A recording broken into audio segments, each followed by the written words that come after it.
नमस्ते विद्यार्थी मित्रों, Hindi medium subject Hindi semester 1 कक्षा 5 इकाई 2।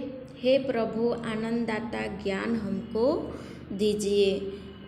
इसका प्रकार है कविता। उसके कवि है राम नरेश त्रिपाठी। कवि तो विद्यार्थी मित्रों, कवि राम नरेश त्रिपाठी की यह प्रसिद्ध कविता है और पाठशालाओं में प्रार्थना के रूप में गाई जाती है। इस कविता में ईश्वर से ज्ञान तथा सद्गुण प्रदान करने की विनती की गई है। तो विद्यार्थी मित्रों, इस कविता में हम पहली पंक्ति देखेंगे। हे प्रभु आनंददाता ज्ञान हमको दीजिए, शीघ्र सारे दुर्गुणों को दूर हमसे कीजिए। लीजिए हमको शरण में, हम सदाचारी बने, ब्रह्मचारी धर्म रक्षक वीर व्रतधारी बने। गत हमारी आयु हो प्रभु लोक के उपकार में, हाथ डाले हम कभी क्यों भूलकर अपकार में। तो हे प्रभु यानी हे ईश्वर, आनंददाता, आनंद यानी खुशी, खुशी के दाता ज्ञान हमको दीजिए। ज्ञान आनंददाता ज्ञान हमको दीजिए। हमारे सभी शीघ्र सारे दुर्गुणों को दूर हमसे कीजिए। यानी शीघ्र यानी तुरंत और दुर्गुण यानी दोष, हमारे जो दोष और दुर्गुण हैं वो हमसे दूर कीजिए। तो इस पंक्ति का भावार्थ इस प्रकार है कि कवि ईश्वर से प्रार्थना कहते हैं कि प्रभु आप सबको आनंद देते हैं, हमें आप ज्ञान दीजिए, हमारे सभी दोष और दुर्गुण आप हमसे जल्दी से दूर कीजिए। अब लीजिए हमको शरण में, हम सदाचारी बने। हे प्रभु आप हमें अपने शरण में लीजिए। हे प्रभु आप हमें अपने शरण में लीजिए।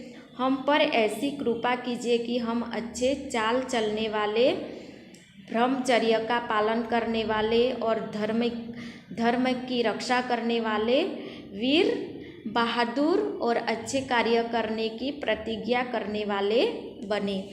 तो सदाचारी, सच्चे इंसान। तो विद्यार्थी मित्रों, दूसरी पंक्ति का भावार्थ इस प्रकार है कि हे प्रभु आप हमें अपने शरण में लीजिए, हम पर ऐसी कृपा कीजिए कि हम अच्छे चाल चलने वाले, ब्रह्मचर्य का पालन करने वाले, धर्म की रक्षा करने वाले, बहादुर और अच्छे कार्य करने की प्रतिज्ञा करने वाले बने। गत हमारी आयु हो प्रभु लोक के उपकार में। हे प्रभु आपसे प्रार्थना है कि हमारी सारी गत हमारी सारी आयु यानी उम्र, तो आयु उम्र संसार के लोगों की भलाई करने में, उपकार यानी भलाई, उपकार करने में, भलाई करने में लग जाए। हमारे द्वारा कभी भूलकर भी किसी का अहित न हो, हमारे द्वारा भूलकर भी किसी का अहित न हो, ऐसा काम न हो। तो विद्यार्थी मित्रों, इस चित्र में आप देखिए एक लड़का है, वह ईश्वर से प्रार्थना करते हुए वह यह प्रार्थना कविता है जो गा रहा है और प्रार्थना कर रहा है। इसके बाद है विद्यार्थी मित्रों यह शब्दार्थ और टिप्पणी है, इसको आपको समझना है, पढ़ना है। और स्वाध्याय के प्रश्न है वह आपको हिंदी की कॉपी में लिखना है। तो पहला प्रश्न है कवि किससे प्रार्थना करता है। तो कवि है वो प्रभु से प्रार्थना करता है। कवि प्रभु से क्या मांगता है। कवि प्रभु से ज्ञान मांगता है। तीसरा प्रश्न है कवि क्या दूर करना चाहता है। तो कवि दुर्गुणों को, अपने अंदर जो दुर्गुण है उसको दूर करना चाहता है। कवि कैसा बनना चाहता है। तो कवि हमेशा सदाचारी बनना चाहता है, सच्चा इंसान बनना चाहता है। कवि किसका उपकार करना चाहता है। तो उसका उत्तर है कवि लोगों का उपकार करना चाहता है।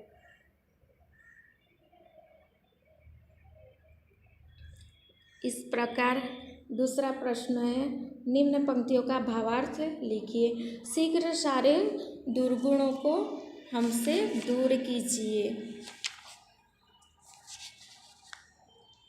यह दूर हमसे कीजिए, हाथ डाले हम कभी क्यों भूलकर उपकार में। हे प्रभु, आप हमारे अंदर जो दुर्गुण बसे हैं उसको दूर कीजिए, हमसे दूर कीजिए,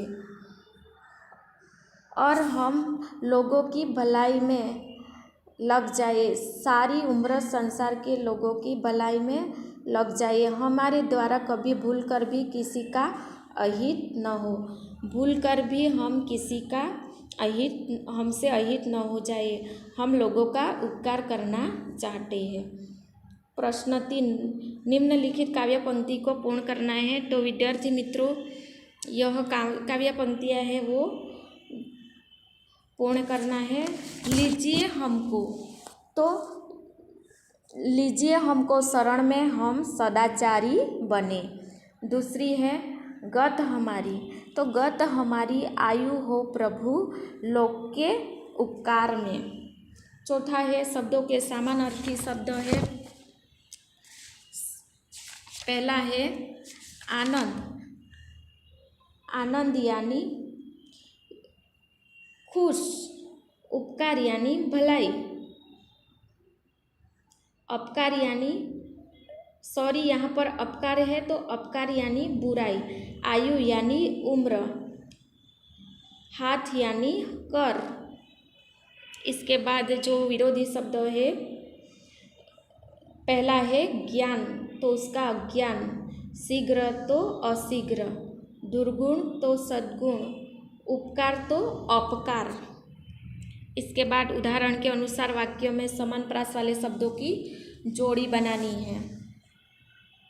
तो पहला दिन है तो दिवस आएगा, मिल है तो मिलना आएगा, सील है तो क्रम आएगा, पिता यानी जनक आएगा, चिर यानी लंबा आएगा। उसके बाद मिल यानी कारखाना, इसके बाद सील है यानी चरित्र आचरण, पिता यानी पीना, चिर यानी वस्त्र। इस प्रकार यहाँ पर प्रश्न 8 है तो चंदा मामा प्यारा है, इस पंक्ति के आधार पर अन्य 3 पंक्ति आपको लिखनी है। तो उसमें कैसे उगता चंदा प्यारा, बड़ा गजब इसका उजियारा, चंपे के चंचल फूलों सी क्यों इसकी है हंसी सुहानी। यह प्रकार यहाँ पर यह चैप्टर पूर्ण होता है। तो विद्यार्थी मित्रों, आपको यह चैप्टर समझ में आया होगा। तो ये प्रश्नों के उत्तर आपको हिंदी की कॉपी में लिख